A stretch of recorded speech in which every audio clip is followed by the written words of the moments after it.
Hello there, this is Chandan Bolani, and in this video I'm going to talk about the Redmi Note 10 Pro. I have the Glacial blue color with me.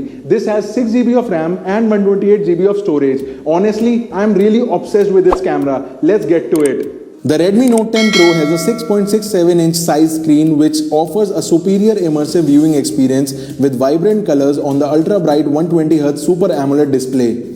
It's run by a Qualcomm Snapdragon 732G with Kryo 470 octa-core processor. Along with 6GB RAM and 128GB internal storage, it offers dual SIM compatibility as well. Coming to the camera, this Redmi smartphone has a 64MP quad rear camera with 8MP ultra-wide, 5MP tele macro and a portrait lens as well as a 16MP front camera. We get the Night Mode 2.0, Dual Mode, Long Exposure, Magic Clone and Vlog Mode.